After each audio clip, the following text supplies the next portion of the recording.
নারী এসব নিয়ে একটা কথা হচ্ছে, আমাদের স্পষ্ট মতামত দিয়ে দেই। এনসিপি বলছে 100 আসন করবার জন্য, এবং এই নারী আসনকে সরাসরি যাতে নারীরাই ভোট মানে তাদেরকে একজন নারীকে 3টে সংসদীয় এলাকা দেওয়া, এর মানে তারা সরাসরি জনগণের ভোটে নির্বাচিত হবে। এটা একটা ভালো দিক আছে। মানে হলো আপাতত নারীরা যেভাবে সংরক্ষিত আসনে মনোনয়ন পায়, তাতে তার নিজের কোনো কোয়ালিটি লাগে না, নিজের দলের কারো সে সেবা দাস হয়, বেশি চাকরি করতে যে বেশি করতে পারবে তার স্বীকৃতি স্বরূপ তাকে একটা কোটা দিয়ে দেয়, সংসদে গিয়ে গান গায়। এটা তো আর হতে দেওয়া যায় না। এর মানে হলো কি, যেই সংরক্ষিত নারী আসনে যিনি যাবে তার জনতার সাথে সরাসরি একটা সম্পৃক্ততা তৈরি হোক। কিন্তু একটা কথা এখানে বিএনপি এটা চায় না, তারা বলে আগের মতো।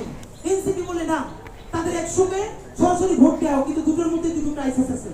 বিএনপি যেটা বলে সেটা তো পূর্ণ বন্দোবস্ত হতেই পারে না।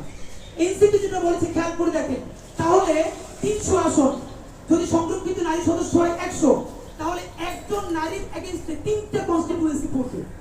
তাহলে বলেন তো, কোন নারীর পক্ষে নির্বাচনের সময় 3টা আসনে ক্যাম্পেইন চালানো কি সম্ভব?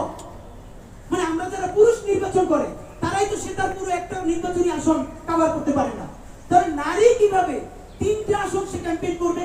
এটা তো নারীকে ভালোবেসে তার উপরে আরো একটা জুলুম হয়ে গেল। এই দুইটার মধ্যবর্তী আপনাদের মাধ্যমে একটা প্রস্তাবনা আমরা দিতে চাই। প্রস্তাবনাটা হলো, বাংলাদেশের যত রাজনৈতিক দল এই নির্বাচনে যত ভোট পাবে, নির্বাচন কমিশনের কাছে হিসাব থাকে কত পুরুষ ভোটার কত নারী ভোটার।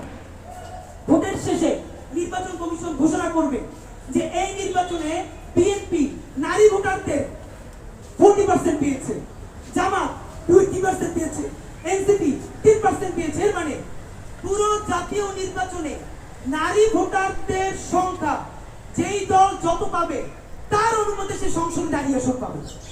তাহলে লাভ হবে দুইটা।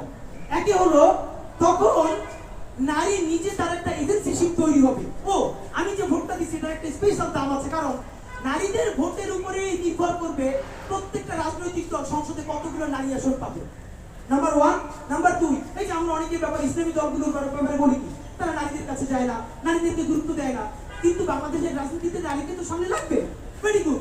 এই পলিটিক্সটাই যদি আমরা সবাই মিলে করতে পারি যে প্রতিটা দল যত পার্সেন্ট নারীর ভোট পাবে সেই ভোটের অনুপাতে সে সংরক্ষিত আসন পাবে মহিলাদের, তাহলে দেখবেন আগামীকালকে সুরসুর করে জামাতে ইসলামী, ইসলামী আন্দোলন, খেলাফত মজলিস, অপরাপর সকল ইসলামী দলগুলো নারীদেরকে নিয়ে রাজনীতি করতে বাধ্য হবে এবং নারীদেরকে স্টেক দিতে বাধ্য হবে।